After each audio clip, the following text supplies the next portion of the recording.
This episode of The Prior Transformation is the first in my blockchain series where I sit down with people who are working on the front lines in the cryptocurrency and blockchain space. The objective of these conversations is really to kind of figure out what the future is going to hold. There's a lot of ideas, a lot of things that can happen in this space, and the whole point is to have some great conversations with some smart people on the front lines. So today I sit down with Taylor Monahan, who's the founder of MyCrypto. Taylor also founded MyEtherWallet, which MyCrypto and MyEtherWallet are basically the, I'd say, top Ethereum wallets in the space. So if you've ever transacted using Ethereum, you probably have used this wallet. Taylor has been around the space for a few years, and she talks about her experience and kind of what the market looks like now versus what it was like before. Just the sentiment and what it felt like. A few years ago, when this whole wonderful crypto world was starting. So we talk a lot about that stuff. We talk about her psyche. We talk about how she went to school, she went to film school, oddly enough. And we talk about how some of the ideas from film school have to be applied to development of cryptocurrency applications, which is a great conversation. We talk about some ICOs. There's a lot of things we talk about in this combo. So let's go ahead and get started.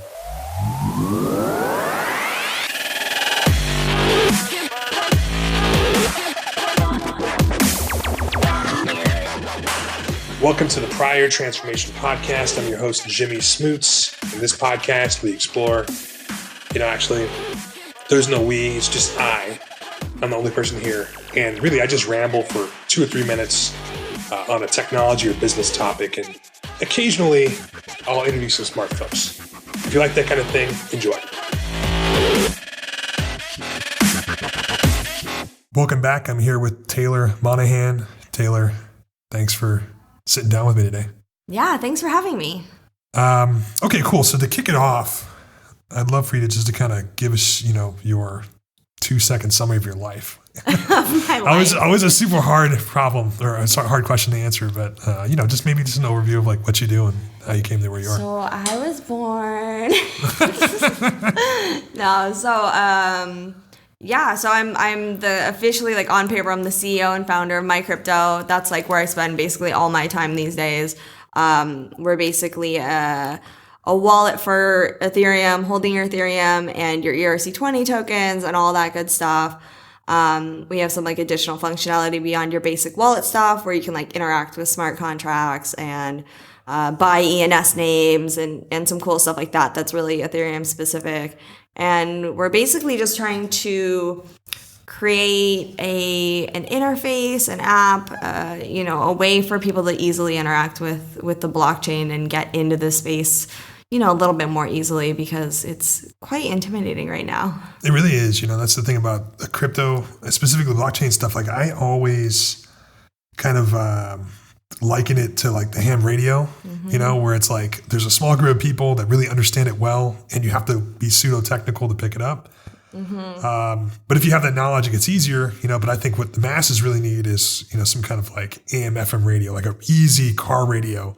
Yeah. That kind of sounds like what you guys are doing. So. I've been thinking about this so much lately. And the reality is that we've got two kind of distinct problems with adoption. And one of them is, it's hard to get into. It's hard to buy into the sort of philosophy or the movement or this idea of this revolution or whatever it is enough for you to take the effort to read the pages and pages of just everything, whether that's onboarding documents or white papers or whatever it is. You have to be really emotionally invested before you can get actually invested in it.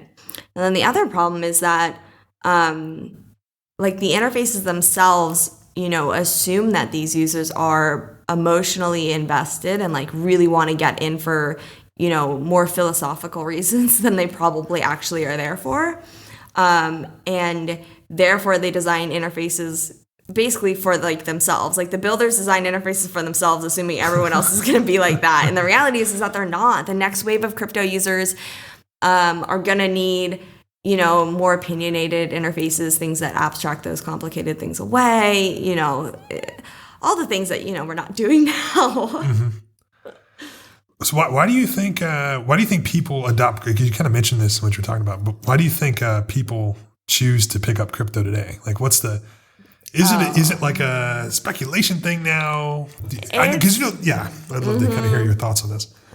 So I think there's a few different reasons. I think one of them is that, so there's this like kind of persona that's this like crypto anarchist, right? These are the people that are like either are libertarian or used to be libertarian or want to be libertarian. They're maybe a little bit more anti-government. They're not ever happy with the status quo. If you do like personality tests and stuff, there's this personality called the questioner, and they're the type of person that will do things as long as they feel, how do you phrase it? As long as they like have some sort of justification to themselves. So it doesn't matter if they decide that they want to do something or someone else tells them to do something. That's irrelevant. If they have this, if they think that it's worthwhile to do it via an internal or external source, they'll do it, right? And I think that almost everyone in crypto is this questioner where they're never happy with like the answer of just because. Ever. And so crypto is like this thing that it kind of promises to change the world and promises to disrupt these centralized forces, whether that's, obviously mostly financial at this point, but also there's things like supply chain, for example, is a great one where there's a lot of benefits for having, moving that onto the blockchain or moving certain aspects onto the blockchain to increase the transparency and stuff like that. So that's where I think we are today and have been for a while now. Cool. How'd you get involved in crypto? Everybody has like a an origin story. Yeah. Yeah. It's like super, I can't remember exactly what it was, but it was during like the bull run of like 2013, 2014, whenever that was, right? When it was before it got to 1,200, but not, right before the price of Bitcoin got to $1,200, but not super before then. It was, I think I just kept reading, seeing these headlines, like in Mashable and things like that. Just kept seeing these headlines, and I didn't really get it, and I never dove deep into it. But then people I knew and I trusted, and these really smart people, started talking about it, and I was like, all right, if these smart people in my life are interested in this, then I should be interested in this. And then it was just kind of a slow process from there of just reading everything. Reddit was a huge one. I've always been a Redditor. And so our Bitcoin wasn't total. Wait, can I cuss? Yes, okay. Please. Our Bitcoin wasn't a total shit show back then. So it was, just seeing... there's a lot of talk about the tech. Obviously, it's a lot of speculation talk. It was quite hard to get in. It was Coinbase was just getting started, and I think Circle was just getting into the game at that point. And my first Bitcoin, actually, my friend sent me, or you got free $5 or something from Coinbase for the referral fees. Yeah. And then all of a sudden I was like, okay, so now I need to go down the list of people in my life and refer everyone to Coinbase so I can get more referral fees. So I spent a while doing that. And then I really got into Ethereum after the market crashed. Mt. Gox happened. It was a total, it was devastating for everyone, I think. And the Ethereum white paper started going around, and the same really smart people who were super into Bitcoin started talking about Ethereum and started sending there were these links to these YouTube videos with Vitalik in a living room talking about the future. Wearing a unicorn hat. It was it was raw. It was, I would say grimy. Some of these living room meetings where they're talking about proof of stake and stuff. It was I don't know, but it was it's inspirational because it's okay, you can, you can change the world, or you can change this slice of your world or whatever. And there was nothing holding them back. And there was maybe it's because we were all naive, or, I don't know exactly what it is, but there's something super inspirational and exciting about that. And I got really into Ethereum at that point. That's cool. Did you do the pre-sale? Yeah. So cool. we had, so the thing about Bitcoin was it never grabbed me as much as Ethereum did. I don't know if the community on Reddit just wasn't as enticing to me, but there was something about the Ethereum community that was really welcoming. It was really, the Reddit conversations, there were these old Ethereum forums, those conversations, everyone was just down to who are you? What are you building? What do you know what I mean? And that sort of environment was really, was way more fun than the depressed state of the Bitcoin market at that point. Just post Gox. By the Bitcoin way, world. it's so weird because right now we're obviously in like this massive bear market where I think a lot of, it doesn't bug me at all, but I think you're seeing a lot of the sentiment of the market right now, and Twitter and Reddit are like, oh no, the world's ending. And I'm remembering, like, recalling back to like the state of the Bitcoin market in like 2014, 2015. It's the same as it is right now. Like, it was just like this, oh, well, that was fun. Yeah. Like, let's go back to the real world now. Or just pure anger because you lost all your money, or like despair, disappointment, those feelings right now. And it's like, I think the reason it doesn't bug me is because I watched the Bitcoin. I watched it. I watched Bitcoin do it, and then it came right back up. And I think the biggest thing right now is that people need to keep building stuff, like really usable stuff. Yeah, I think that's like one of my biggest criticisms about Bitcoin is, the core developing group is the Bitcoin core is solid. Mm-hmm. And the stuff that's happening with Lightning is interesting, but I feel like there's like more of there's more of the energy around Ethereum development right now. A lot of people working on distributed apps and different types of things. So I think there's a lot of interesting stuff happening that way. Yeah. Do you think that we can go into another crazy run? Like, was that last run the run, or is there going to be another run? No. Do you think? No, because that's the thing is that when Bitcoin crashed, right? So I don't even know. There's some crazy numbers. If you think, were you involved? Like, were you around like for Mt. Gox and right stuff? Right after, yeah. Mt. Gox, I think it was like 80% of Bitcoin's volume went through Mt. Gox or something insane. Like, there were exchanges. Like, let's say you were on this little exchange over here. That exchange would like have their holdings in Mt. Gox. So you wouldn't even know it, but like your funds were being held somewhere, but they were still being held by Mt. Gox. And when Mt. Gox like went under, like it was like done. Like it was like it was this trickle effect, and it was like that plus the obviously like just a very classic market bubble. The sentiment and the atmosphere and the fact that there was so much less buy-in, right? Like there was like literally I remember thinking like, okay, well that was fun. Like let's go back to the real world now, because it felt like, you know, maybe this was a good idea, but also it was just a fad. You know what I mean? Yeah. Or like maybe something good can come of this, but it's definitely not this. Like we screwed this up. But now it's like, okay, we've done 2 of these bubbles.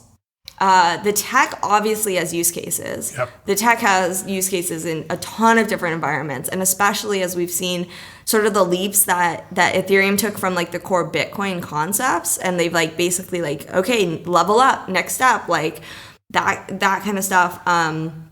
You know, I think that the next bubble or the next bull run or the next in wave of users or something, it's going to be a very similar jump from the last one, right? So from 2014 to say like end of 2016, that period of time, the amount of growth and evolution of the technology, I think we're going to see the exact same thing over the next couple of years. And it's going to be, then that's just going to make the next bubble like just way better, way bigger, like scary big. And that's why I'm so focused on like user experience and stuff, because if we imagine that the next run is going to be bigger than this current one, what needs to happen between now and then so that we're actually maybe ready for that? And maybe we can like, you know, have some user retention and not just have everyone lose all their money. Yeah. So do you think is there like a different vibe this time during this? Is it people call it a bear? Mm-hmm. I think it's more of just kind of like it's kind of just sitting there. Like I think a lot of people are kind of sitting around waiting for stuff to happen, and then there's a lot of institutional interest, obviously, as well. Mm-hmm. Do you think there's like a different sentiment this time than? I think that the tech has definitely like proven itself a lot more, and so I think that people, like the last one, there was like this feeling that. Like maybe we're just in this huge echo chamber and we're delusional and like that this isn't going to work. Whereas I think now it's way easier to see that this has a way bigger, like obviously the way the tech is implemented isn't there yet, right? And the market's reacting to that. But the technology itself, what can be created, what can be changed, what can be done, the things that can be, enabled by this technology, I think people still believe in that wholeheartedly. And so that's what I would say the difference is like the group of people that are going to stick out through this, whatever we call it, the bear market, is way bigger. Cool. So this next question is it's kind of a broad one. I think everybody has a different answer for this. But I'd love to kind of hear your answer. Why do you think the blockchain is important? Generally, what's your thought on that? So I'm not one of those people that is like, let's take the blockchain and put it everywhere and put everything on it, and in the future, every country and every government institution and every institution period is going to be on the blockchain. Like, I'm not one of those people. I think that the blockchain can be a very specific solution, just like there's a ton of solutions, just like cloud. The cloud was like the hot thing a ways back, right? Yeah. And like the cloud is not the solution to every single problem in the world, but it is a solution to a lot of problems, or it does make your life easier in a lot of ways. And the way that it can change like an individual's life or empower an individual is different than a huge company. And so I think we're going to see the same things with the blockchain. And that's part of like the tech evolving over time, and all these sort of like experiments that are happening and products that are being built is we're going to learn, okay, the blockchain works really well for this. It doesn't work really well for this, or it's too expensive for this, or it's too complicated for this. Like I'm not 100% convinced that cryptocurrency will like replace even like peer-to-peer like sending in the short term. Like I don't think that sending crypto will be better than sending via like something like Venmo, right? Because you can make that experience with the centralized services of Venmo, you can make that experience just fucking so easy, so flawless, right? And with Venmo, you don't have this idea that like, okay, let's decentralize it all and let's keep it super privacy-minded and security-minded. Like Venmo's like, we're going to take all your data, but we're going to make it super easy to send money. But so I think it's exciting for like, how do I say this? I think it's kind of like a pendulum, right? We're going to try to decentralize all the things or put all the things on the blockchain. And we're going to go way too far, and it's going to be absurd, and there's going to be a lot of ideas that don't end up working. And then the pendulum's going to swing back, and it's going to land somewhere where, okay, this technology is good for these specific use cases or these types of people or these types of companies. Or maybe it's, a certain, just a little sliver of a certain industry or a certain company can use it to make their world better or make, other people's worlds better. Where do you think we are in that swing? Is it the beginning of the swing, or we're on the speculation? We're like in a speculative death spiral of the swing or something.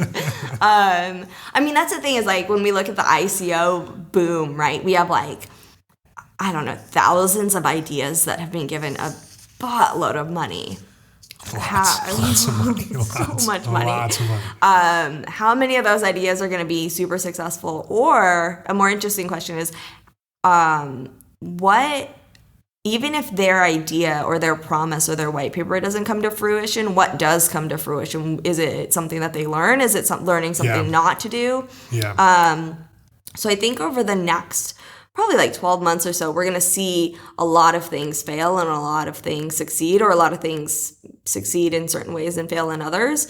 And that's why I call it like kind of like a learning experience, and then from there, the next, either the companies that are successful and stick it out through this sort of bear market, or the next wave of companies that start up in response to this bear market or in response to the first generation of companies or whatever you want to call them, that's going to be where the most like interesting things happen. That's actually interesting to think about. And actually it's not something I haven't thought about at all. It's like you have these projects raising hundreds of millions of dollars, right? And I would even argue that it's like borderline irresponsible to raise that much cash and then invest it in a speculative project. It's kind of like just carve off a chunk of conservatively 20 million. Right, of the 200 that you raised, and you can do a pretty damn good job with $20 million. Right? I saw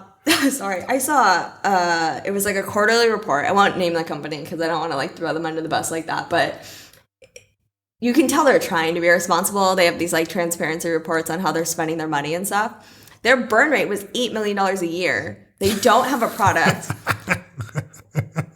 I was like, what are you doing? I was like, and so like I give them props for the transparency, but also I'm like, $8 million a year for what? What do you guys do? Just hanging around. Like, who, like, where's that money going? Yeah. And I mean, I honestly, I just have to think, if you have a team of 20 or something, and you're spending $8 million a year, you guys all just must have like $500,000 salaries. Just banking, right? You know? Sick office, just like, everything. Yeah. And, but if you got a couple $100 million in the bank. Well, that's the thing. They have They have $100 million in the bank, so $8 million a year is pretty responsible or some shit. Like, I don't know. Yeah. Yeah. But it's actually interesting to think, like, what could happen with that capital? So say you're burning $8 million a year, right? What do you do with the other remaining, would you say it was $100 million, whatever, 92 million, yeah. So, like, does it turn into like a thing? I think some of the EOS folks started doing venture investing. And so like, what are like the second order effects from all of this capital being like moved to like kind of like fringe type projects with people leading them that, have like a kind of interesting, like countercultural type vibe. Like what does the future look like? That's interesting to think about. Cause I think both Status, which raised, I think it was like 150 million last year. So I don't know, the price went up and it's probably doubled to 300 million and then it's back down. So I don't know what it is right now. How much does that feel, by the way? Yeah, right. Like you're watching that price go down right now. You're like, oh my God. And then I think Aragon as well, they raised a bunch of money, but both of them have started like these grant programs. So, they're basically they're taking a certain amount of their money and they're being like, all right, anyone who has a project that they want to build or experiment with or whatever, and they don't want to do an ICO or do traditional funding right now, we'll give you money to build your idea. And we'll also, I think the most important things about grant programs like that is like, we're going to give you some guidance or some connections in this space or some, even if it's as little as helping them understand the decisions that they make or things not to do or whether they should do an ICO or not. I think that's awesome. So I do appreciate that at least some of the money hopefully is trickling down into littler projects or people. But that said, like, it's a lot of money. There's a lot of money. Even if 10% of the total raised, it still would, be a lot. Just to do grants and stuff like that. But it's interesting to think, as a couple years down the road, what are the companies and the projects and the open source, frameworks and stuff that are going to come out of this, and just the big run. People who were involved in crypto early are doing pretty good right now, and they don't necessarily have to work, for the man, in air quotes. So like if you can kind of work on anything you want to work on, then it gets kind of more interesting because you're the kind of person who was interested in crypto to begin with, and now like how does that end up playing out? So it's going to be interesting to see what happens in the next few years. Well, and also interesting is there, so I don't know if you know this. I went to film school originally. No, I didn't know that. You left that in the intro. Yeah, sorry. We skipped right over that. But I went to film school, and there's this movie called The Five Obstructions, right? And The Five Obstructions, great movie. It's a mentor and his mentee, and the mentee gives his mentor like a challenge, right? And he says, "Hey, I want you to make this movie, but you have to do it these 5 constraints, right?" And so he says, like, you can't, a single shot can be longer than 1 second, or you can't, I can't remember what some of the other ones were, right? But it was all these really hard challenges. And what ended up happening is that his mentor, who does very well in the film industry and is brilliant and, all of that good stuff, was suddenly challenged by these constraints to be more creative, right? And to dig deeper into like his soul and his inner person in order to successfully create this movie. And the outcome was probably more interesting and more remarkable than if he hadn't been constrained. And so when we're looking at just this excess of funds out there and these devs that can probably do anything with their lives or work on anything, or really anyone in the crypto space, right? Like if you have crypto experience, you can probably do anything, whether that's work for any company or build anything you want or get capital, build anything you want, right? But is there is there a problem, or is there some, do you lose something when you have all the choices, right? Do you lose something when you're not constrained by whether that's capital or whether that's some external force? Is there something about having like too much freedom or too much choice that doesn't allow you to dig in that deeper part of you to be, I don't know, to either create that something magical or work with those people, or you know what I mean? Like there's something there. Yeah, it's kind of like there's that story of Jaws. Was it Spielberg, right? Yeah, where the movie is obviously famous for you not really seeing the shark, but like what people don't realize is it's because the shark was broken when they were filming it. Like there was like some issue with the shark. Well, because it was also a real freaking like thing, like a physical, tangible shark. Yeah. Where now are they just CGI? Yeah, it's just CGI, right? So it's like the opposite of that problem, right? Yeah. So you kind of have that mystery. But that's interesting to think about. Like the thing that made that movie what it is was came directly from adversity, from a constraint, like you said before. Yeah, exactly. Yeah. And I think that, like, if you're asked to solve a problem, or if you're asked to accomplish something, or you set out to do something, I think that you're probably going to accomplish something more remarkable if there's something bearing down on you, or if there's something that you have to overcome, or if you have to dig deep within like the deepest part of your soul for that skill set, or that, whatever it is to overcome the challenge. I think there's something about that where if you just have you have unlimited paths you can take and unlimited freedom to do whatever you want, you're just gonna, I don't know, maybe you just kind of mosey on down the easy path, but nothing ever like truly amazing comes of it, or never like reaches that really remarkable like super unicorn level. Yeah, let's peel back on this, because I think this is really interesting. This is it is. No, it is. So like, why do you think that is? I mean, the idea is that you kind of need some, I guess pain is the wrong word, but some kind of constraint or something to force creativity. I mean, I almost kind of believe that that's a requirement to an extent. It's like you have to have, from that, whatever that pressure is, becomes the thing. But why? Why can't you just, why? Yeah, I could just be cool and like on a trust fund and like, come up with a really... Go on, yeah. Like, yeah. I mean, I think part of it is that if you have like, if you have the ability to go in any direction you want, then you might try to go in all of the directions at once, which means that you may accomplish a lot of little things, but never accomplish like that one big thing.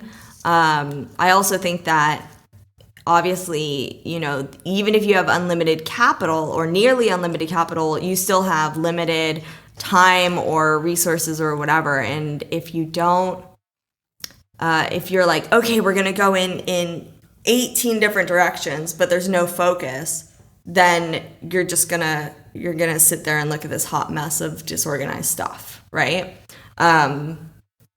Whereas if you have to focus and you have to like channel all your energy to overcoming something, maybe that too, like maybe like the uniting force of that challenge or that struggle or that adversity or whatever it is part of the whatever, is part of the energy that you need to be creative, or the energy you need for the team to do something amazing.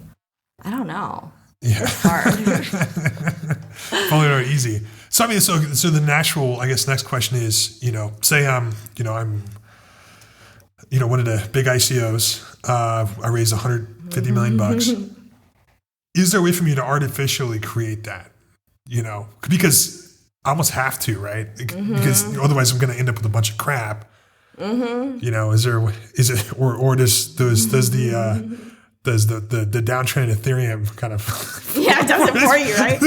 Well, I was gonna say, so one of my favorite teams in the space is Swarm City, and they're one of the people that had their multi-sig hacked, and so they literally they had an initial challenge with like one of the original founders just ended up not being the greatest guy, like not someone that you want to follow.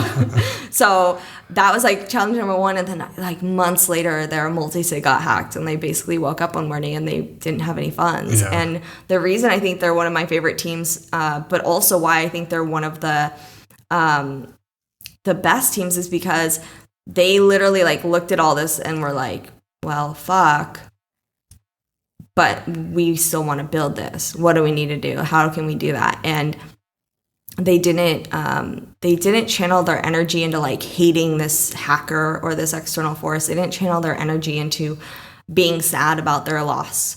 They didn't channel their energy into, okay, let's go raise a whole bunch of money. They're like, well, that sucks, but the reason that we're here in this ecosystem building this product hasn't changed, so let's keep on doing that, you know. And so that doesn't answer your questions, but maybe this market will be that sort of like that. Maybe it's an eye-opening experience, or maybe it's a reality check, or maybe it does, you know, maybe people will re-examine their budgets and their roadmaps and their runway and be like, okay, we can't go in all these directions. Let's go in this one because we're going to, you know, slash budgets and let's see what we can accomplish. And maybe that will, you know, weed out some of those people that are, you know, not necessarily free writing, but if you're honestly, if you're working for like a super fresh startup, especially in this space, and the deciding factor on whether you're working on this project is whether you have like a $300,000 salary or like a $50,000 salary,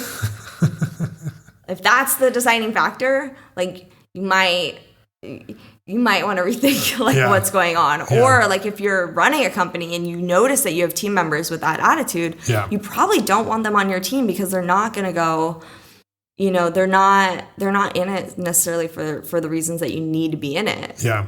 I always say with early projects and even though crypto's been in this, you know, around for 10 years, it's still very much still early. You need people who are going to be more of a missionary type than a mercenary, right? Because mercenaries are just trying to get the cash and get in, get out. But you really need people who are like, yeah, you could send me to that, you know, remote village with a Bible and I'm good. You know? That's the kind of person you need, right? So, okay, cool. So how has running MyCrypto changed you, do you think? Oh, God. I don't know. Honestly, there are some mornings or there are like some circumstances when I wake up where I'm like I was at the ice cream shop the other day getting ice cream. And I was like, man, it would be nice to just scoop ice cream for a living. Oh, man, I have that thoughts all the time, actually. Yeah, I think that all the time. And, like, it's, like, definitely a grass is always greener thing because I spent a lot of time in, like, these shit jobs where you had really no real responsibility or say in anything, and I always wanted more responsibility, and I always wanted to make the decisions and have a say or have input or have people listen to me, always, right? Like, I quit jobs because I was like, nobody listens to me, fuck you, right? Yeah. Now I'm like, man, if I could literally have nothing in the world to be like responsible for except for successfully scooping this single scoop of ice cream into this cone for this person who I will never see again, like that could be nice. Yeah. Just focus on making a really good scoop. You just you can try to get the perfect scoop every time. And then be like, oh well, that didn't turn out well. I'll do better next time. But there's like no lasting effect because the ice cream's gonna taste the same. And like I don't know. There's something very attractive about that. But also, I mean, every day I wake up and I'm excited. Like every day I wake up and, you know, it's like, okay, what's this ecosystem doing? What are people in this space doing? What are we doing? What can we do better? What, you know, who's going to tweet at us today with some weird thing on our site that's broken or confusing or, you know, whatever it is. And then, you know, how can we be better, right? Like I try to be better every single day, whether that's, now it's like a lot of like managing people and empowering our team and enabling them to be the best versions of themselves. You know, before it was pretty much like all the product and like support tickets and stuff. Now it's like, okay, my role is, taking all these people and making them like basically the best versions of themselves so that they can build the best product possible. 'Cause I'm not physically building the product anymore. I'm not physically answering the support tickets anymore. So that's like been one of the biggest sort of changes over the last year and one of the most interesting things. And I'm definitely not, it's way challenging. It's way more, it really is, right? The scooping ice cream. Although I guess, you can probably make scooping ice cream pretty challenging too. If you can. Oh yeah. But it's a blast and it's an adventure. And it's like, I don't know. I couldn't imagine being, like, I could imagine scooping ice cream and like, yeah, that's attractive. But like, honestly, like I would be bored in a day. And this environment is like, you're never going to be bored. There's never going to be a dull day or a day where I'm like, okay, well, we got everything figured out and everything's just chugging along smoothly. Like, there's always something that is either a problem or is breaking down or you can improve or like some new idea that you want to explore or, something. And I think that's why I'm here. So what do you think makes that ice cream scooping, fantasy so appealing? Like, I mean, what do you think that is? Is it? I think it's like what's the worst thing you could do? So like the worst thing I could do at like MyCrypto, right, is like, I don't know, I mean like I could like get on this podcast right now and like just like talk shit about everyone or something, right? And like really like I could like smoke weed on this podcast and just destroy my brand. Well, funny you say that. Or I could have like lasting emotional effects on like some of our younger team members that are like just either in college or getting out of college, that like I could be that first real shit boss that they had, right? Like I could, like, if I made, like, if we got really lax about, say, security or, like, how our infrastructure is set up or something, we could either, like, other people could lose their money or, our product could fail or, there's, like, a bunch of different, like, there's all these, like, negative things that could happen due to, like, a series or some small decision that I made intentionally or unintentionally. Whereas with scooping ice cream, like really seriously, if you think about it, what's the worst thing that you could do? And it's like nothing, the worst, like you could drop the ice cream on the ground and like the worst thing that happens is like you have to clean it up. Or like you give someone the wrong flavor of ice cream and they're like, they bitch at you and you get upset about it. You know what I mean? Like, and also like the worst thing you do is like, you lose your ice cream scooping job and you go get another one across town. Job. Yeah, like, Yeah. Whereas like, in this, it's much more like I want to help everyone and I want to make sure that people know that I want to help them and I don't want to be a bitch. And, there's all these like kind of bigger, but still equally selfish things that I want to do and not do, that I think can be stressful or can like, why being like, well, ice cream looks good today because you don't have to worry about that. Yeah. Do you think, I guess I'm trying to figure out the best way to articulate this. Do you think that the concerns over what you can do wrong scale? Do you see what I'm saying? So if you were scooping ice cream, do you think that you would look at a guy doing, I don't know, like cleaning cleaning the bathroom and think like, oh man, if only I could get that job, which was like less responsibility. Or, is it like the hedonistic treadmill thing where you kind of like adjust to your responsibility? Yeah. And like, is it all relative? Like, so even though I look at that like the ice cream as, oh, well, it would be no responsibilities. Like, would it be relative to the point where there's an immense amount of responsibility there that I'm just not seeing because I've never scooped ice cream. Yeah, professionally, right? Yeah. I mean, I do think, so I think like the everything is relative thing is definitely real. Like, I think that you're always going to be like sort of optimized or whatever the word is for your environment and your certain circumstances. And I also think like the grass is always greener. Like, I think that it's human nature to be like, wherever you are now, there's something else out there that is like not necessarily better, but like different or accomplishes a different set of things. And that's why I think it's super interesting that like every job I've had in all my life, I've kind of like wanted to be in the position I am. I never said like, oh, I want to be a CEO, but I always said like, I want to make the decisions that I want. And then now I'm here and I'm like, yeah, about that. Go back to a younger version, like, you don't want to do that. You just stay away. I want to do it. Yeah. Let them make the decisions. Don't have that weight on your shoulders. Don't have to, I mean, that's probably the hardest thing is the least enjoyable thing is the making the decisions. Yeah. Because no matter what, it's on you. Yeah. That's the hard part too, right? And sometimes you don't have time. It's like you have a couple hours a day to like make a watershed decision, like it's going to go this way or that way, and you're not clear on how it's going to be successful, and that's always the hardest part. You don't it's kind of like I want to say like no matter what, you can't ever like win, because no matter what, there's always another path that you could have taken, or like a slightly different whether even if it's the same path, but you took a different approach on that path, or I don't know, whatever, right? There's always that what if, and you don't know if that would have led to like a better outcome ever. And so it's never like a win. Like maybe that's something about the ice cream, is that like if you successfully scoop that ice cream, take the person's money, give them their change correctly, and they walk out the door never to interact with you again, you won, right?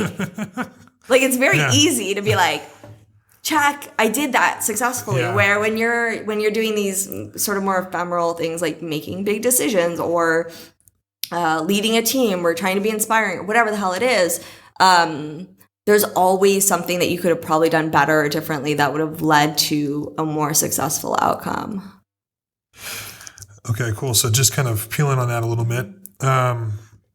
So how do you, is there like a way that you've come up with dealing with making bad decisions? Because I'm sure you've made them. Oh, yeah. Makes them. Is it like, you sulk for 3 days and then you're good, or you just brush it off, or like do you have like a strategy for dealing with that? So my husband is like the best at helping me like recover from like tough decisions, or that like the sort of endless loop of, God, what if we did this, or what if we did this, or we shouldn't have done that. Like we definitely should have done that, because he is so confident in me and in the decisions that I've made. Even if he like doesn't necessarily agree with the decision, or if he thought that I should have done something differently, once I've made that decision, he is amazing, because he literally will be like, yeah, well, if you did that, then this, and then he'll just like list off these like totally like end of the world scenarios would have happened. Mm-hmm. And he's like, so yeah, duh, you're on this path, and duh, it's going to be perfectly fine. Like, why are you even tripping on this? Like, grow up. Mm-hmm. And that's like, I think gotta be my savings grace. Cause I think if I was alone, I would like do like an emotional spiral over the what ifs. Cause I'm that type of person. I would just be way too wrapped up in my own head. And I would be, like just like think on the what ifs, or think on what I could have done better so endlessly, where he's like, his approach to things is like, well, this is the way it is, let's get on with it, stop sulking, you crazy woman, like come on, let's get sushi now. And I'm like but I think like the best thing that I've learned is that you want to make sure that you're clear on what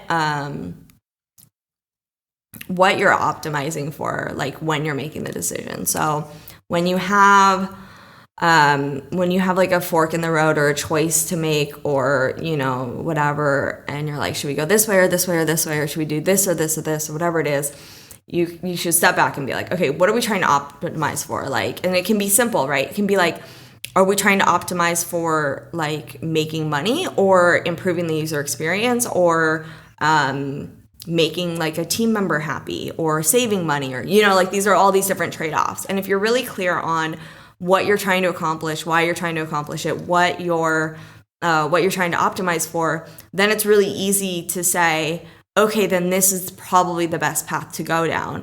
And then in the future, if that turns out to maybe not be the best decision, or you're wondering what if we had gone this way, then you don't necessarily blame your decision.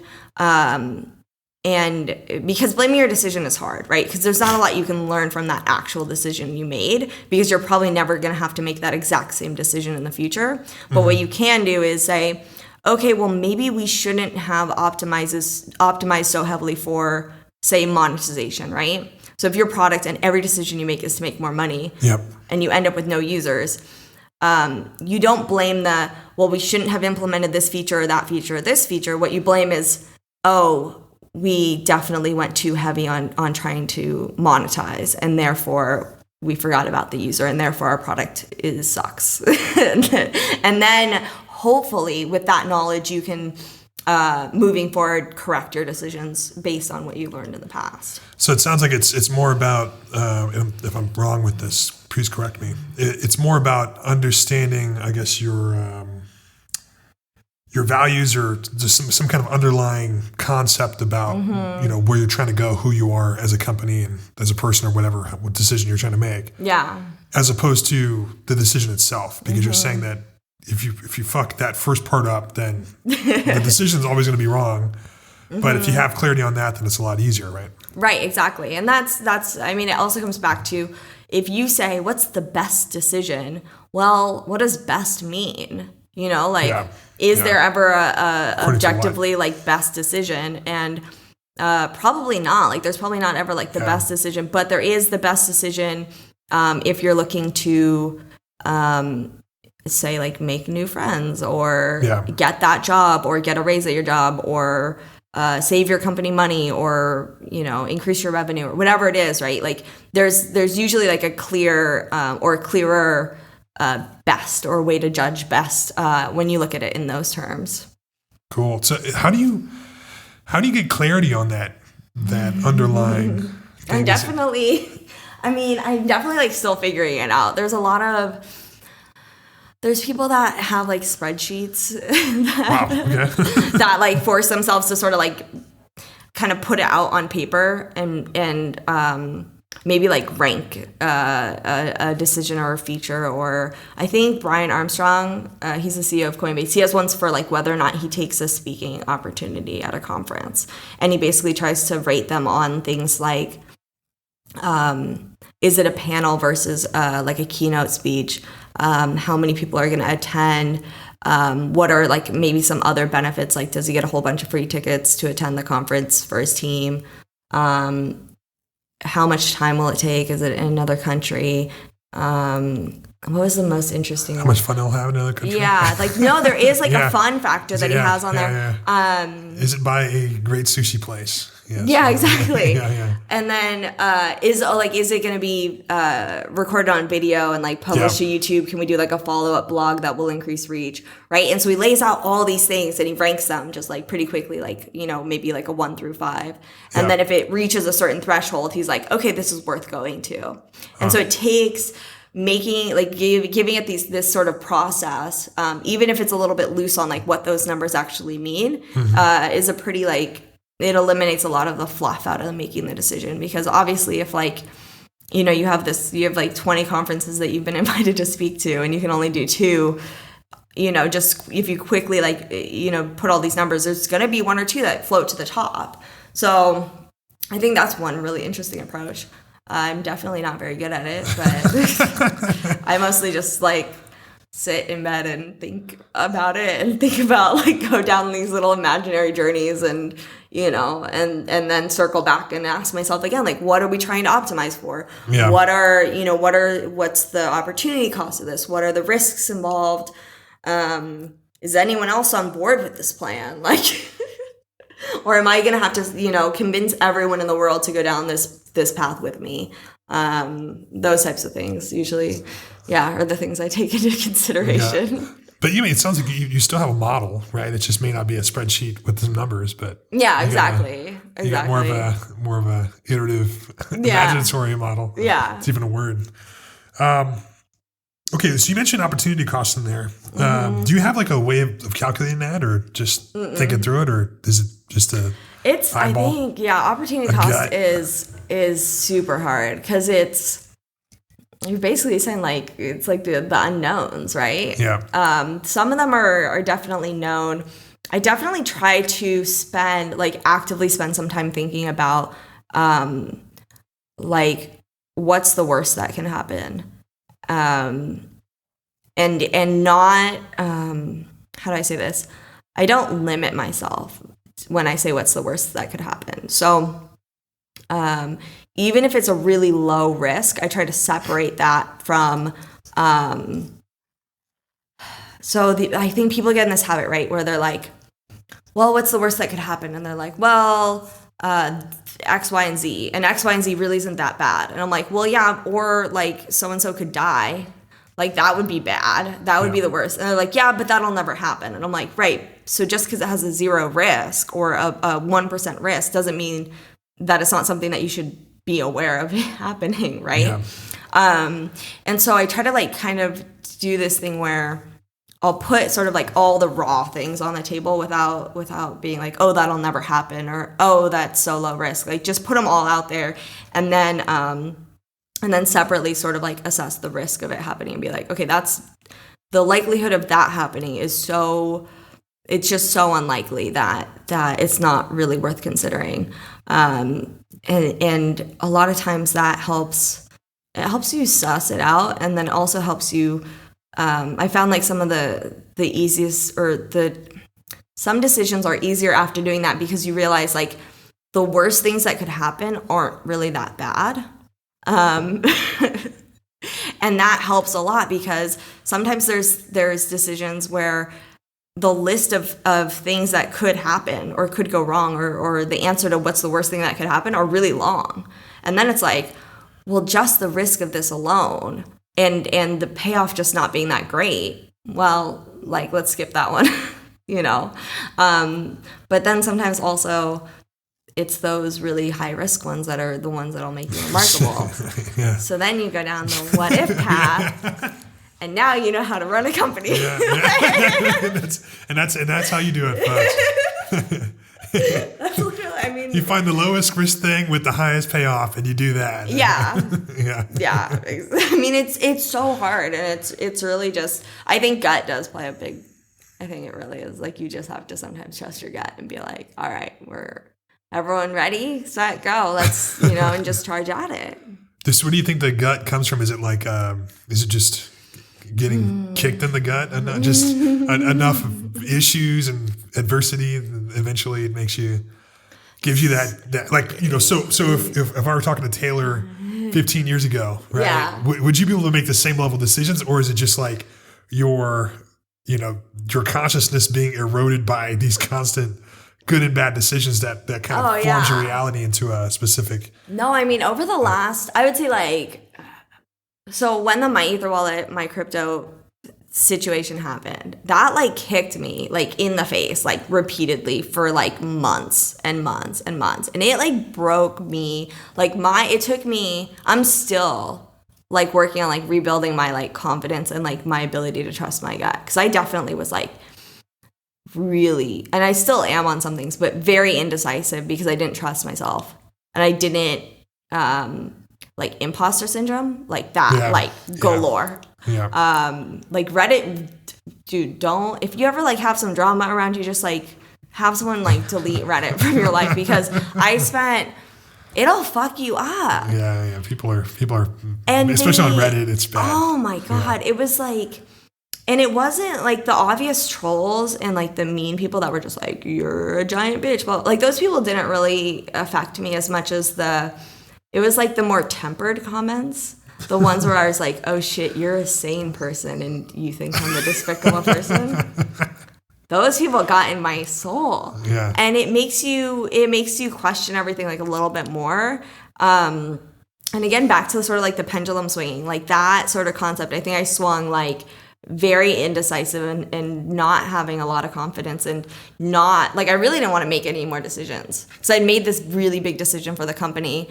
And I did what I thought was the right thing. And then I was like, oh shit, fuck. And I like basically didn't ever want to make a decision again, because I had this fear, like this really guttural fear. And it took me a while to figure out, that if you keep not making decisions, you're not going to go anywhere.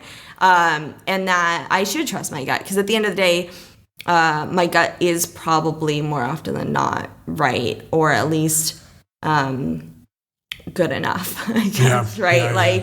It's better than not making a decision. Yeah, no, it's way better. Right. So just for everybody who doesn't know. Should we clarify the? The whole as much as you can. Would love to kind of hear what happened there.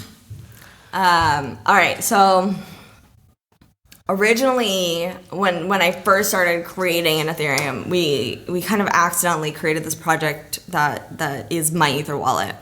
And at some point it was obvious that there was the original co-founder and me could not continue on the path that we were on. It was not going to work. And I had like grown out this team, and there was we talked to so many lawyers. Like we had so many fucking sounds like fun. I had so many fucking lawyers in my life, and they all gave me a ton of advice. They all gave me a ton of different advice. So I was making a decision even easier. Oh my God. And it was like, and then I had to pay them for this advice. And I was like, well, I'm paying you way too much because I'm now even more convoluted than I was before. But essentially like the decision that I had to make at the end of the day, or the decision that I made at the end of the day was between two sort of options. One was sort of do this brand fork and start a new company and go down that path, which is what we ended up doing, which is why I am now MyCrypto. And the other one was basically like go to court for a couple years, and try to like fight it out. And people gave me estimates on how many months you'd be in court for. Would a judge even understand what this shit was? How much money it would cost, where like the litigation would take place. Like there was all these things that were up in the air. And every time I thought about that, because I think a lot of people don't realize like MyEtherWallet was like my baby. Like that was like my like this thing that I had grown and like was like just this thing I cared so much for, like the name and like just everything and watching it evolve. And that was like a hard ass decision. And it really was like, I was essentially deciding between like the shittiest option and like a slightly less shitty option, right? Because the ideal option would be like, in my mind, like the best choice would be like everyone lives happily ever after and we create this like awesome product united, and we all get what we want at the end of the day, and we all can accomplish something remarkable and that kind of stuff. And if you take that off the table and your choices are spending a whole fuckload of money giving it to lawyers in courts and sitting in court for a while, like that, just nothing about that was attractive to me. Like I just didn't want to do that. And obviously the downside also was that like my sort of quote unquote fear of going to court, or like that's so unoptimal for me, was like not really a secret to the original co-founder, which then put me in a shit position too because I have no leverage. Mm-hmm. So it's like, it's a whole hot mess of shit, and I think that's probably one of the, I don't know, it's like, it's one of those things that'll make or break you. And ultimately I think we made the right decision because we do get to keep building this ecosystem. Yeah. And I don't have to go and give all my money to lawyers and sit in court. And, I don't, like, nothing good can come of that, right? Like nobody's going to win. And what I was optimizing for was the community. And I thought, at the end of the day, if I can keep building, if my team can keep building, if we can keep contributing, then that's going to be the best thing. And what sucked about that was the drama that surrounded like the split and the announcement was terrible. And it added so much confusion to the community. And that was one of the things I was most scared about. Like when that was in the time that was happening, I basically told everyone on my team, like, shut the fuck up. No one say anything anywhere. Mm-hmm. The only statements that we should be making, or the only things we should be saying, are clarifying at this point. Mm-hmm. Clarifying, saying to optimize for an individual user safety, not, or like the larger community safety and security, not our brand, not that brand, not any brand, not like nothing selfish. Like ours, like the only, like anything that we say should be making sure that an individual user isn't going to go and like end up on a phishing site or Yeah. Moving all their money to an exchange or moving their money unnecessarily, because the reality is like you didn't need to move your money, so don't do that.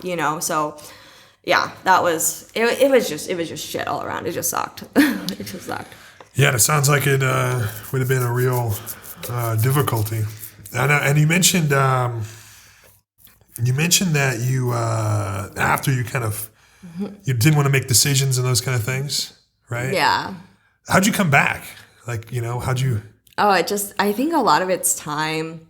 I had to remember that the reason I made the decision of what I was optimizing for, that was the right decision. So even if the like some of the individual steps that we took could have been different or better, the reason I made the decision was still the right one. And all we can do is learn from the mistakes that we made. Mm-hmm. But I don't think, like, I still to this day don't think that like shutting down completely or not building something in this space would be a good option. I don't think going to court forever would be a good option. Yeah. So just reminding myself of that and having a really amazing team around me of people that, like in my personal life, but also like the people on the MyCrypto team that supported me, and reminded me that like they're all on board with this. That's one of the easiest ways to get over that when you're down in the dumps is have other people build you back up. Cool. Okay. Well, let's shift gears here for a second. We're going to go into this new segment that I've come up with called perception versus reality. So the idea is I give you a perception about something, and you give me the reality, like what moves really real. Awesome. First perception, crypto's a Ponzi scheme. What's the reality? Crypto is sometimes a Ponzi scheme. Depending on who's involved. Yeah. No, I mean, that's the thing. Okay, so crypto as a whole, as like a sweeping generalization, is not a Ponzi scam. There's so much, the underlying tech is there, the team's building remarkable things that are gonna have real world contributions. It's there, right? That said, like, I mean, there's literally like on Ethereum, like some token Ponzi schemes that are like actually are openly actual Ponzi schemes. There's the Ponzi token. I think there's literally one called Ponzi token. Right, exactly. Yeah. So there are those, and there's also some Ponzi schemes that are not. They don't call themselves a Ponzi scheme, but they most certainly are. Yeah. And I think any space, especially when you're dealing with money and the internet and new technology, is going to have the bad and the good, and you just hope that the good outweighs the bad in the long run. Okay. So here's the next perception. Mm-hmm. Crypto is a movement by fringe libertarian types bent on destroying the current financial system. I think there are a lot of the people that move to crypto from like in like the really early days, right? So they got it from like 0 to 1, definitely fall into that description. I call them like the crypto anarchists, like the people that, they do see it as a revolution, and they do like think or hope or want or whatever to, overthrow all organized systems anywhere, especially like the financial systems. And that said, I think that the types of people building today and that are involved today are much, much more broad than that. There's way more. And the crypto anarchism has, I don't know, it's a little bit more tempered, I guess, now. But they're still there. If you look around, you go on Twitter, go on Reddit. Just the Our Bitcoin channel. You'll see a bunch of crazy talk in there, with a bunch of memes spattered throughout. Exactly. Really funny. But I mean, I don't think it's bad. Yeah. But I do think finding that balance, or not necessarily that balance, I think whenever you're building something, you're going to start somewhere, and you're going to attract very similar types of people as yourself, right? Which is why I think a lot of people that started all sort of fell into the same sort of visionary or political leanings or whatever. But as it grows, you have more different types of people building for a variety of reasons. And that's when the magic starts happening, because they're able to attract those other types of people in this world and build for those other types of people in the world, which is one of the reasons I think like the fact that so much of the tech scene in general is like young, white, and male is such a hindrance, is because like if you're going to be building for the world, if you're going to be building for all types of people, that's, where they're from, what their background is, where they live right now, upper class, lower class, skin color, religion, everything. Like it's all, you have to have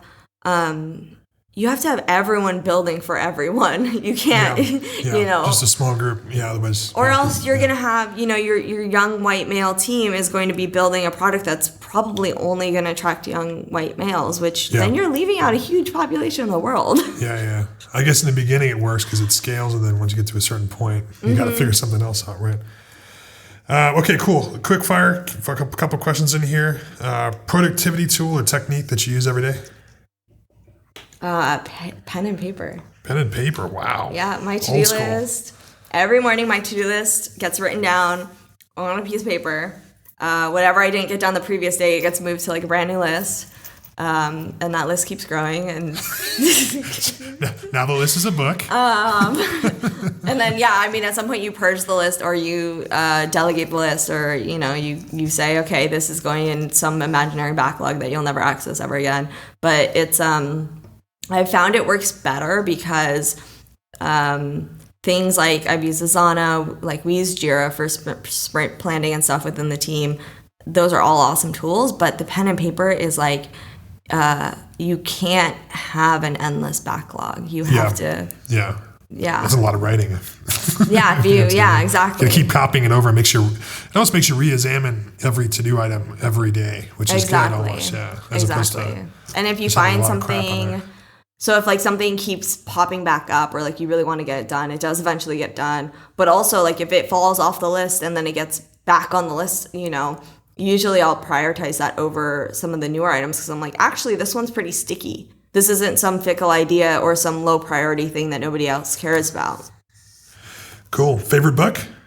I don't know if I have a favorite book. What have I been reading? Nothing jumps out at you. It's all good. God. Or it could be a blog or something. So could be a Twitter account. Twitter's my favorite place to hang out. The Hard Thing About Hard Things, which is by Ben Horowitz. It's a good one. It's so good. That one helped me a lot. Let's see. I'm reading Lean In finally. I haven't read that yet. It's on my list. It's been on my list for years. Yeah. I'm about halfway through.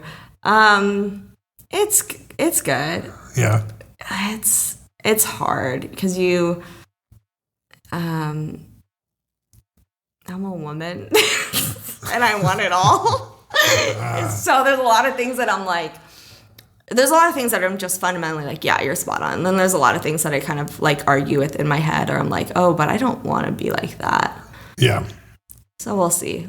I think it's one of those ones that's going to sit for a while, and the little things will like seep into me more slowly. I guess it's good if it makes you examine those things, right? So it's, that even if you don't agree, I actually kind of like reading books I don't agree with, because I can kind of be like, oh, fuck this is stupid, but it like makes me think about it and clarify my thinking that it's stupid, right? Which is great. So yeah.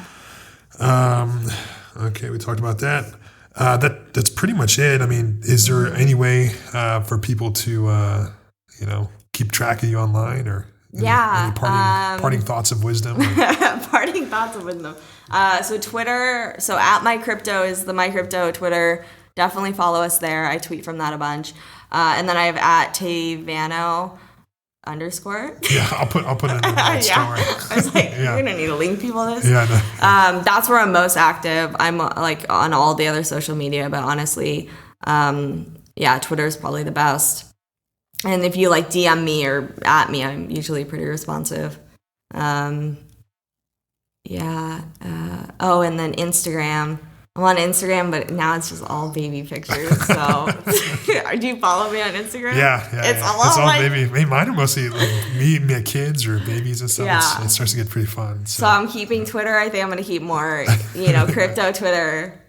And then Instagram is like the baby. And then I think my Facebook is just going to be like a good, healthy mixture of both. And we'll see how that works out.